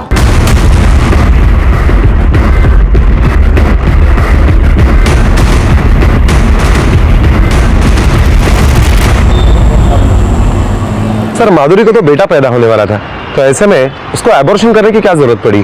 और अपने पति से झूठ क्यों बोलेंगे? हो सकता है वो बच्चा उसके पति का ना हो। अगर मान लेते कि वो बच्चा उसके पति का नहीं था, फिर भी तो उसका पति उसको अपना ही बच्चा मान रहा था, तो ऐसे में उसने एबॉर्शन क्यों करा? माधुरी को लगा होगा कि इस बच्चे की हकीकत कल को सबके सामने आ गई तो इससे बेटर किस्सा ही खत्म कर देते। ऐसा करो, इस माधुरी के कॉल डिटेल्स निकालो, उसके अफेयर के बारे में पता करो उसने वो अबॉर्शन कहाँ करवाया। Okay sir. Sir, Pradeep ji के वकील बेल के पेपर लेकर आए। सर, क्या करें? कोई ठोस सबूत नहीं है हमारे पास, छोड़ना तो पड़ेगा। मुझे आगे पास जाना है। आजी, आजी देखो ना, दिव्या चुप ही नहीं हो रही है। मैं देखूं। क्या हुआ दिए? ये देख, मैंने तेरे पसंद का उपमा बनाया, ले खा ले। दिव्या, नहीं खाना, मुझे आगे पास जाना है। चुप हो जा, भाई आ जाएगी, चुप हो जा। सर, 3 दिन पहले माधुरी के मोबाइल की लोकेशन उसकी घर की ही थी, उसकी किसी के साथ ज्यादा बात नहीं होती थी, सारे कॉल नॉर्मल है। सर, 5 दिन पहले माधुरी की मोबाइल की लोकेशन कर्नाटका के विजयपुरा शहर की है। ये देखिए सर, सोलापुर से विजयपुरा 6 घंटे की दूरी पर है। वो वहां पर 1 दिन के लिए होटल जनार्दना में रुकी थी।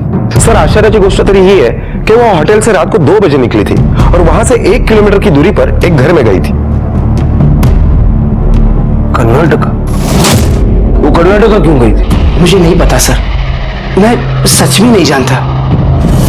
माधुरी ने जिस दिन अबॉर्शन कराया उस दिन उसके मोबाइल की लोकेशन उसके घर की ही थी।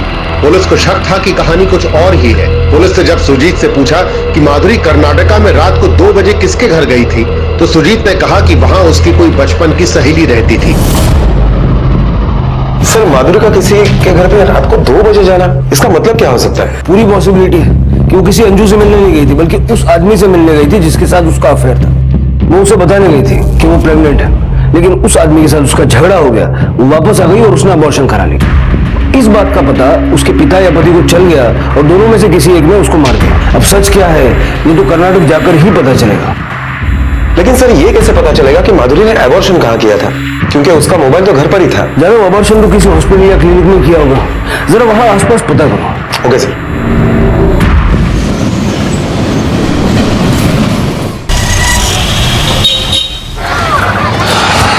सर लोकेशन तो इसी एरिया का दिखाई दे रहा है, ये देखिए। ये इडली वाला हमेशा यहीं खड़ा रहता है क्या? जी सर। इसको पहचानते हो? ಏನ್ ಹೇಳ್ತಾರೆ ಸರ್, ನಮ್ಗೆ ಅರ್ಥ ಆಗ್ತಿಲ್ಲ. ಈ ಹುಡುಗಿನೇ ನೋಡಿದ್ದೀಯಾ 5 ದಿವಸ ಹಿಂದೆ? ಇಲ್ಲ ಸರ್, ನಂಗೇನು ನೆನಪು ಬರಲ್ಲ ಇವಳನ್ನ ನೋಡಿದ್ದು. सर वो कह रहा है कि उसको याद नहीं है। 5 दिन पहले रात को 2 बजे के आसपास ये इस एरिया में ये औरत आई थी। ಈ ಹುಡುಗಿ 5 ದಿವಸ ದುಂಬು 2 ಗಂಟೆ ರಾತ್ರಿ ಬಂದಿದ್ದಾಳೆ. ಇಲ್ಲಿ ಇಲ್ಲ ಸರ್, ಇಲ್ಲಿ ತುಂಬಾ ಜನ ಬರ್ತಾರೆ ಸರ್. ಅಲ್ಲೊಂದು ಗಲ್ಲಿ ಇದೆ ಸರ್, ಅಲ್ಲಿ ಹುಡುಗರೆಲ್ಲ ಮುಖ ಮುಚ್ಕೊಂಡು ಬರ್ತಾರೆ ಸರ್. ನಾನು ನೋಡಿದ್ದೀನಿ ತುಂಬಾ ಸರ್ತಿ. क्या बोल रहा? सर ये गली में घर है, वहाँ पे पूरी रात लोग आते जाते रहते हैं, लेडीज मर्द लड़कियाँ, और लड़कियाँ मुंह ढककर आती जाती रहती है। वो ऐसे ढककर मुख मुच्ಕೊಂಡು ಬರ್ತಾರೆ सर। सर रात के वक्त मुंह ढककर यहाँ पर काम कर रहे हैं तो काले काम ही होंगे। प्रोस्टिट्यूशन चलता होगा। सर रेड मारे? जब तक श्योर नहीं हो जाए तो कुछ नहीं करना चाहिए। सर एक बात समझ में नहीं आती है कि इतनी रात के वक्त माधुरी यहाँ क्या करने आई होगी? अभी तो रात को ही पता चलेगा।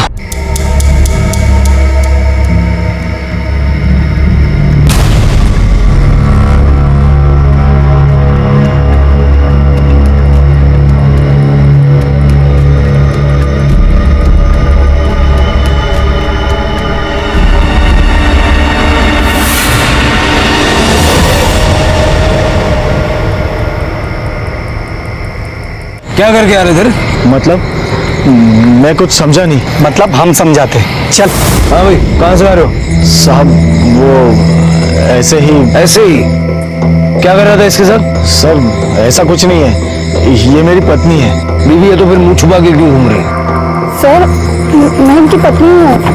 ये देखिए हम लोग डॉक्टर के पास गए थे टेस्ट करवाने। हाँ सर, डॉक्टर के पास? जी। इस वक्त? तेरे जेब में क्या है? सर ये सीडी है, हमें डॉक्टर साहब ने दी है। सर मेरी पत्नी प्रेग्नेंट है तो हम सोनोग्राफी करने आए थे। मतलब पता करने आए थे कि पेट में बेटा है या बेटी है ना? जानता नहीं ये इलीगल है। सर हमसे गलती हो गई, सॉरी। तेरे डॉक्टर को फोन कर, उसको बोल दोबारा टेस्ट करना। सर अभी अभी अभी कर और स्पीकर पे डालना। हेलो। हाँ डॉक्टर साहब, मैं दिलीप बात कर रहा हूँ। हाँ बोलो। सर हमें दोबारा टेस्ट करवानी है। अरे अभी तो किया था टेस्ट। सर हमें कंफर्म करना है। एक काम करो, कल सुबह सुबह आ जाओ। और हाँ ध्यान रखना कोई देख ना पाए। हाँ हाँ जी, थैंक यू डॉक्टर साहब।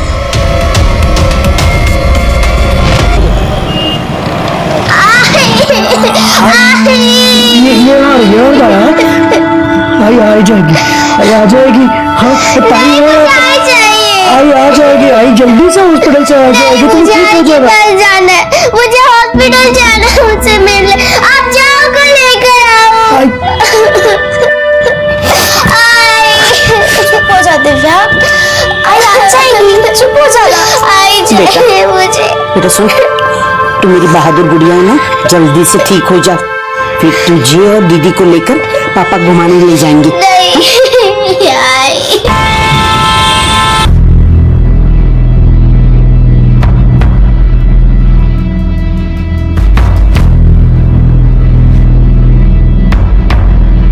ये लीजिए, पहुंच लीजिए। ये सीडी, इसमें सेम रिजल्ट आएगा, पर तुम लोगों की मानते ही नहीं। मानते तो तुम लोग भी नहीं हो।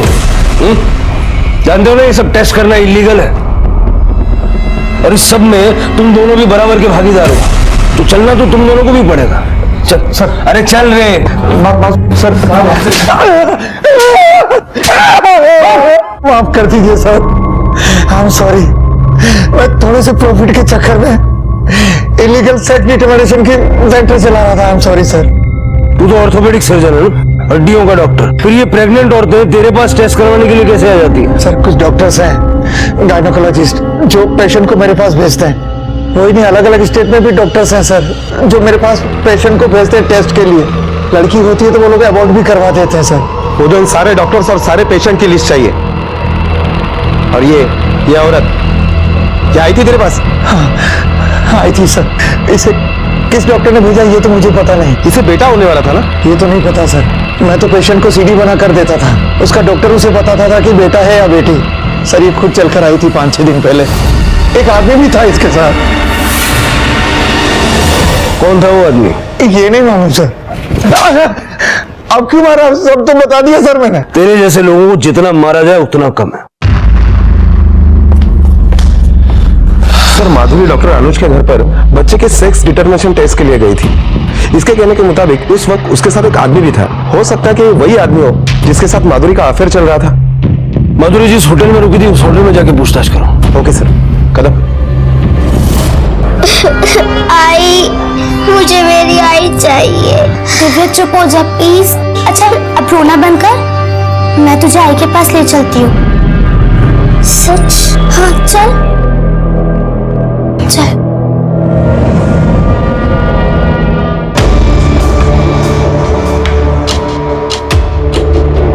सर कुछ याद नहीं। सीसीटीवी चलता है? जी। 15 जून की सीसीटीवी फुटेज चाहिए मुझे। जी।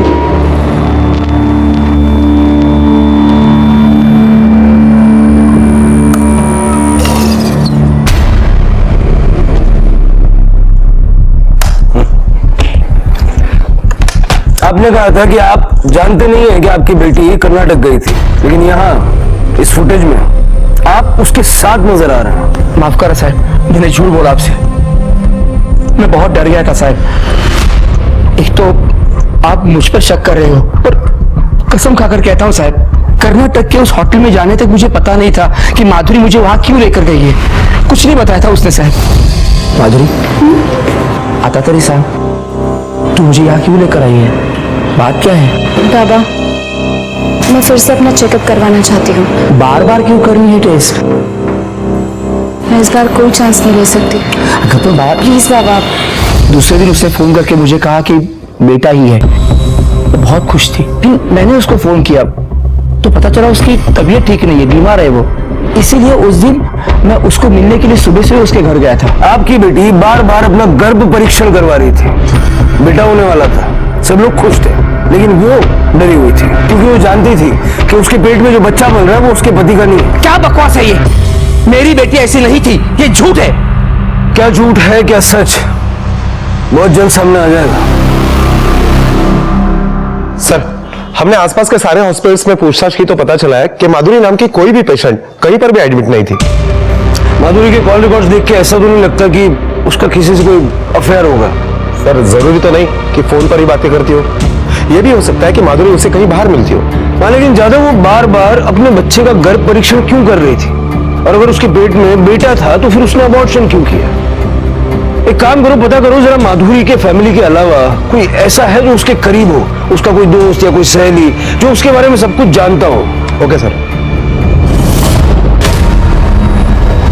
मायनी तुम्ही दिव्या दीपालीला पाहिला? नाही नाही नाही दिव्या दीपाली!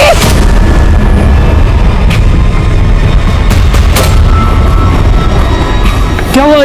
दिव्या दीपाली को ढूंढ रही हूँ, कब से ढूंढ रहे, नहीं मिल रही है दोनों, पता नहीं कहाँ चली गई।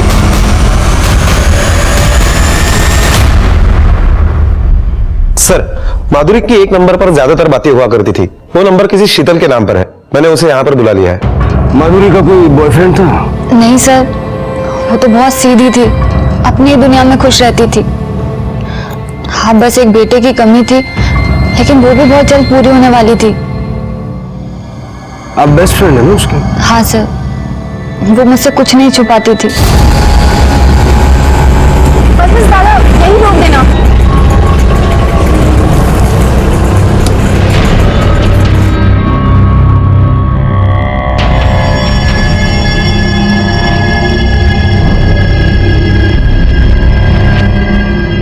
सुनना, आ रही है।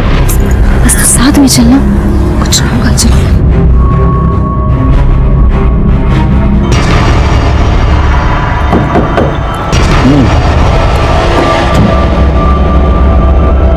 किसको कराना है? मेरा, मैं माधुरी सर। अंदर आ जाओ।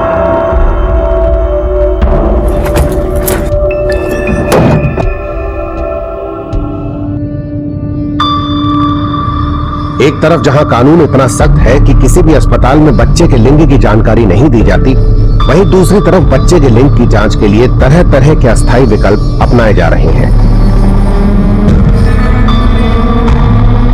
ये चल क्या रहा था अंदर? मुबारकबाद दे मुझे, इस बार मुझे बेटा होने वाला है। क्या? इसी का तो टेस्ट कराया नहीं। बस बस यही रोकिए सर। थमो थमो। सर उस दिन एक आदमी हमें यहीं मिला था और फिर वो हमें अंदर ले गया था वहां। सर लेकिन गाड़ी अंदर नहीं जा सकती। ठीक है चलो।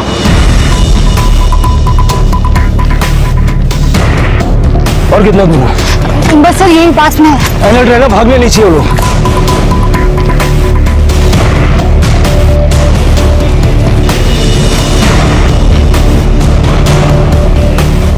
सर उस दिन तो वैन यहीं खड़ी थी।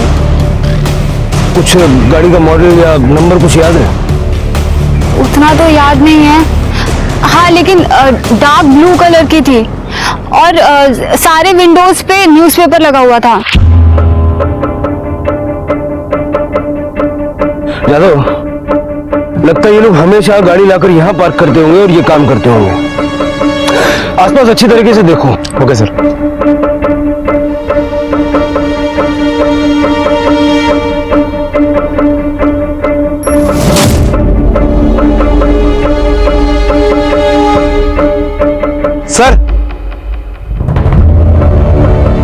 सर ये देखिए, अल्ट्रासाउंड जेल की बोतल, इसी को लगाकर अल्ट्रासाउंड सोनोग्राफी की जाती है।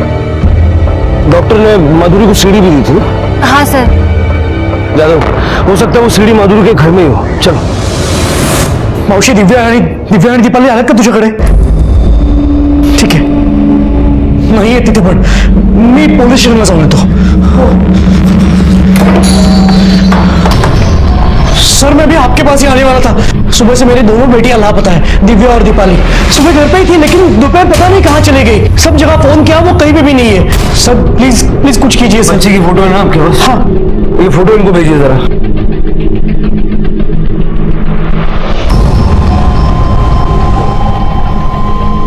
सेंड की मैंने फोटो। यादव, बच्चियों की फोटो सारे पुलिस स्टेशन में सर्कुलेट कर दो और उनकी तलाश शुरू कर दो। Okay madam. सर तलाशी शुरू करो। Okay sir. तलाशी देखा? सर ये सब क्या है? आप तलाशी क्यों ले रहे हैं? बहुत जल्द पता लग जाएगा।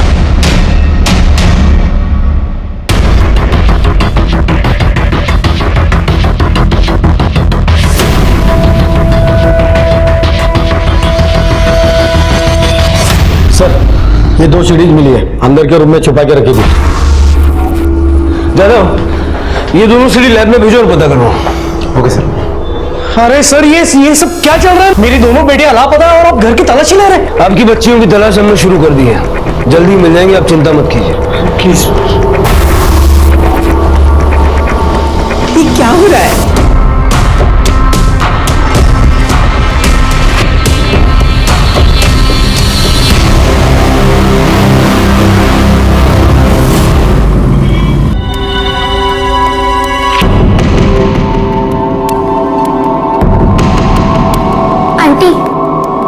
से मिलवा दो ना। कहाँ भर्ती है तुम्हारी माँ? कौन से रूम में है? पता नहीं। किसके साथ आए हो यहाँ? अच्छा चलो, तुम्हारे पापा का एड्रेस है? चलो मैं तुम्हें तुम्हारे पापा के पास छोड़ देती हूँ।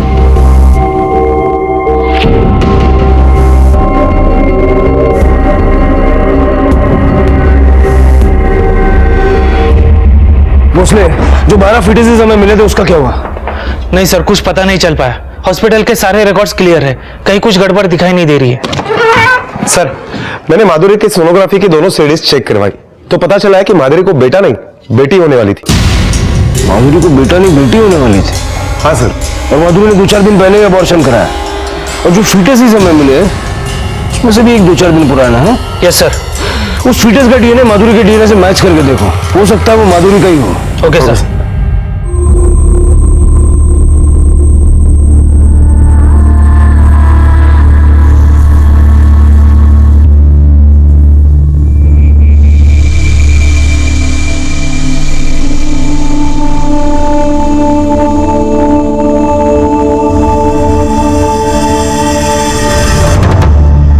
उस फिटस के डीएनए से माधुरी का डीएनए मैच हो रहा है। उस दिन माधुरी अपना सेलफोन घर पर भूल कर गई थी। अगर वो अबॉर्शन करवाने के लिए गई थी तो कोई ना कोई तो उसके साथ गया होगा, या उसका बाप प्रदीप, या हस्बैंड सुजीत, या फिर उसकी सास, या उसकी बेस्ट फ्रेंड। इन सबके मोबाइल के लोकेशन निकालो, देखो वो लोग कहाँ थे और फैमिली को पूछताछ के लिए पुलिस स्टेशन बुलाओ। ओके। लेकिन साहब, माधुरी ने मुझसे खुद कहा था कि उसको बेटा होने वाला है। माधुरी ने आपसे नहीं, सबसे ये कहा था कि उसे बेटा ही होने वाला है। शायद इस तरह से झूठ बोलकर वो अपनी बच्ची को बचाना चाहती थी, लेकिन कोई तो था जो उसकी उस बेटी का दुश्मन था जो अभी तक पैदा भी नहीं हुई थी। इसका मतलब सुजीत जानता था कि माधुरी को बेटी होने वाली है और इसीलिए उसने से अबॉर्शन करवाया। वो ऐसा क्यों करेगा? वो तो अपनी बच्चियों से प्यार करता है। आप कुछ नहीं जानते साहब, पहले भी मैं बहुत पैसा दे चुका हूं उसको। अच्छा, मतलब अब बेटी पैदा होने पे पैसा ना देना पड़े इसलिए आपने माधुरी का अबॉर्शन करा दी? नहीं साहब, ऐसा कुछ नहीं है। आप नहीं जानते इस पैसे देने के चक्कर में कितना कंगाल हो चुका हूं मैं। जब भी बेटी पैदा हुई, दामाद ने मेरे घर पर आकर तमाशा किया।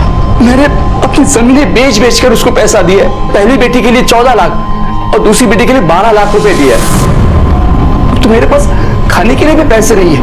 लेकिन हाँ, इस बार अगर पैसे देना पड़ता ना तो मैं अपनी बेटी के लिए खुद को बेचकर पैसा देता। सर, मेरी बेटियों का कुछ पता चला? इतनी चिंता है आपको अपनी बेटियों की? मैंने सुना कि अपनी बच्चियों के जन्म पे आपने बहुत बड़ा तमाशा किया था आणि नंतर पैसे घेऊन गप्पा बसलात। नहीं सर, मुझे पता है ये सब आपको मेरे ससुर ने ही बताया होगा। उसकी नाक बहुत बड़ी है।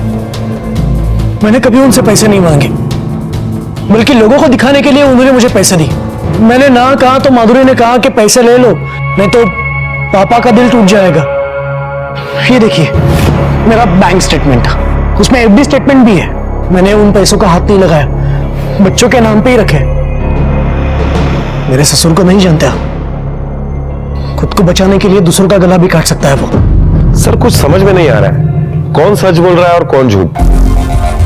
जादव, हो सकता है कि माधुरी का पति सुजीत तीसरी बेटी नहीं चाहता हो, इसलिए उसने माधुरी का अबॉर्शन करवाया।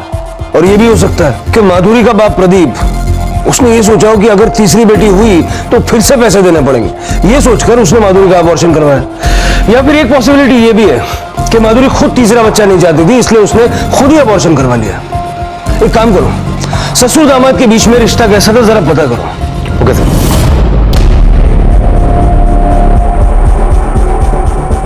नहीं सर, सुजीत तो अपनी बेटियों से बहुत प्यार करता था। हाँ, जब वो पैदा हुई थी तो सुजीत ज्यादा खुश नहीं था और माधुरी के पिता ने भी बहुत पैसे दिए थे। लेकिन बेटी पैदा होती है तो कौन थाली पीटता है, किसे खुशी होती है? आपको बेटी है ना? क्या जब वो पैदा हुई थी तो आपको खुशी नहीं हुई थी? नहीं। मेरी भी बेटी है, 8 साल की है। जब वो पैदा हुई थी तो मुझे बहुत खुशी हुई थी। पूरे थाने में मैंने मिठाई बांटी थी, पटाखे फोड़े थे। मेरी बीवी ने यहां तक कहा था कि अब दूसरा बच्चा नहीं चाहिए। मैं उसे पढ़ा लिखा कर बड़ा ऑफिसर बनाना चाहता हूं। नाज है मुझे अपनी बेटी पर। और मैंने ये कभी नहीं सोचा कि बुढ़ापे में मेरा सहारा कौन बनेगा, क्योंकि बेटियां कभी सहारा नहीं बनती बल्कि हमेशा साथ देती है। और भगवान भी उसी के घर बेटी पैदा करता है जिसका नसीब बड़ा होता है। चला सर, दोनों सच कह रहे हैं।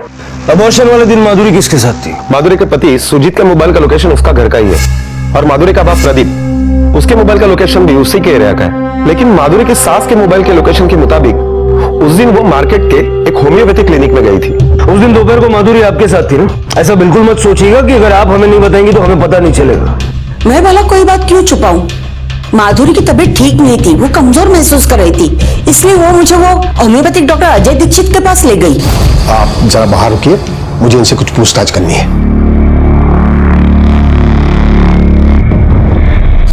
वो वापस आई तो थोड़ी थकी हुई लग रही थी। कह रही थी डॉक्टर ने कुछ दवा दी तो सर चकरा रहा है।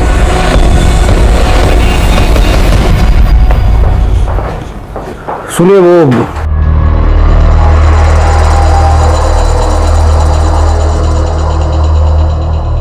डॉक्टर दीक्षित से मिलना अंदर है।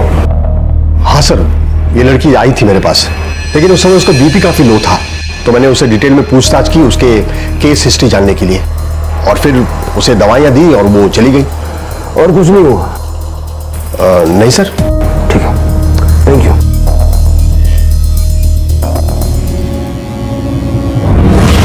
दिव्या, दिव्या उठो। दिव्या क्या हुआ तुझे? कुछ बोलना दिव्या, कुछ बोलना दिव्या, उठ।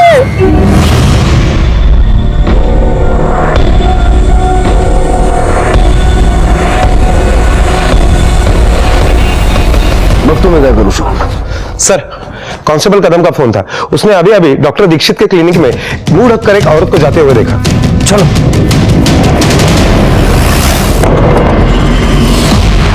ये सब लोग कहाँ चले गए?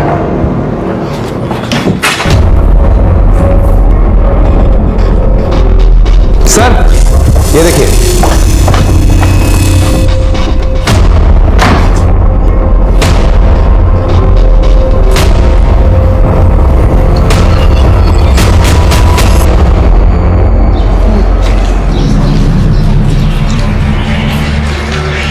जाओ, एक एक घर चेक करो। Okay sir.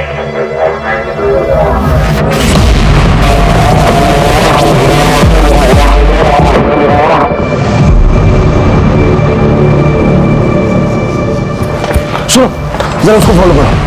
चलो।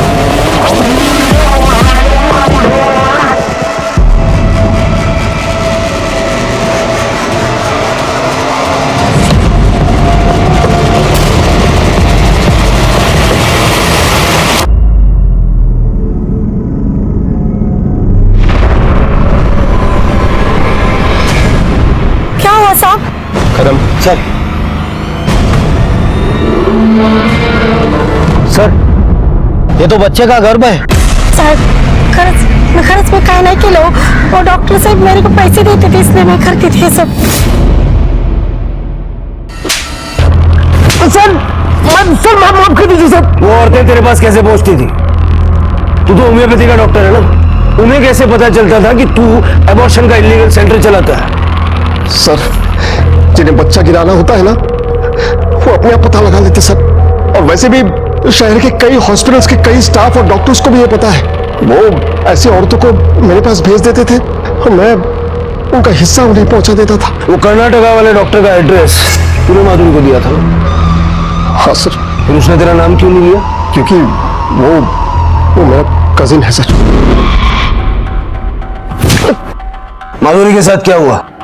सर, वो मैंने आपके कहने पर अबॉर्शन तो कर दिया है, लेकिन ब्लीडिंग रुक ही नहीं रहा है। आपको उसे तुरंत किसी हॉस्पिटल में एडमिट करना पड़ेगा। अगर उसे सही वक्त पे हॉस्पिटल में एडमिट किया जाता ना सर, तो वो जरूर बच जाती थी सर।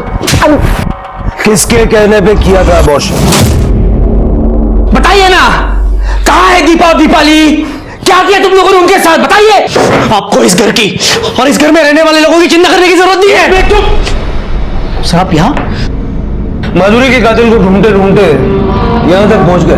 मैंने आपको उसी दिन कहा था कि मेरे बीवी की जान इन्होंने ली है, गिरफ्तार कीजिए इन्हें।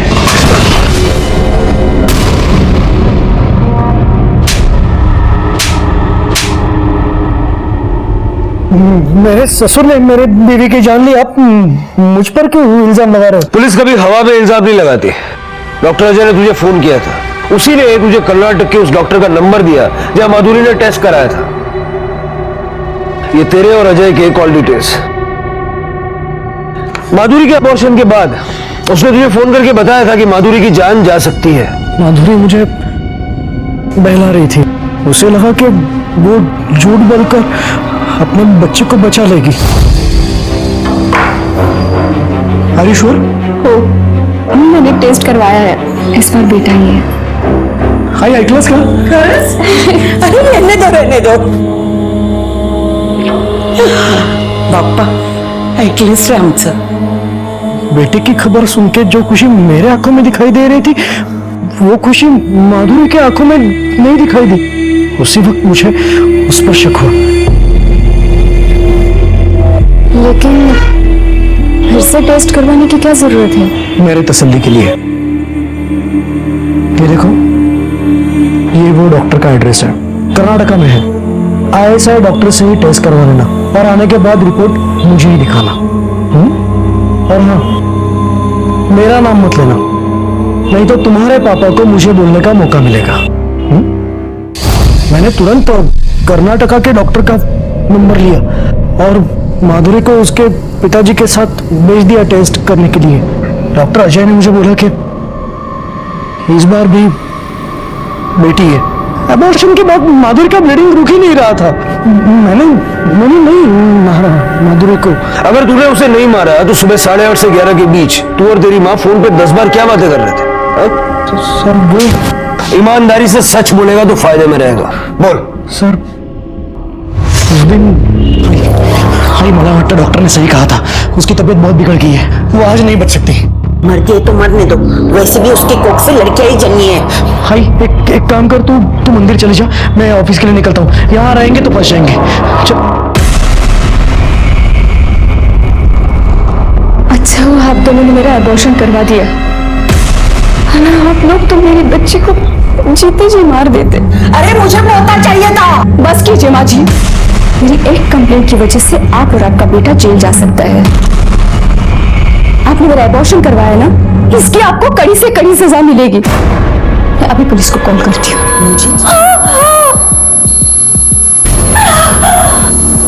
हाय, तो एक काम कर, तू मंदिर के लिए निकल, मैं देखता हूँ क्या करना है।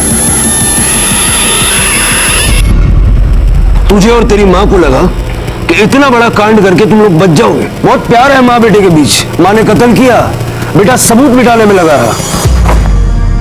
सर, दीपाली और दिव्या मिल गई। छोटी लड़की बहुत बीमार थी, इसलिए उसे हॉस्पिटल में एडमिट करवाया है। सर, वो दोनों अपनी माँ को ढूंढ रही थी। जिसे पैदा होने से पहले तूने मार डाला, वो भी तेरी बच्ची ही थी।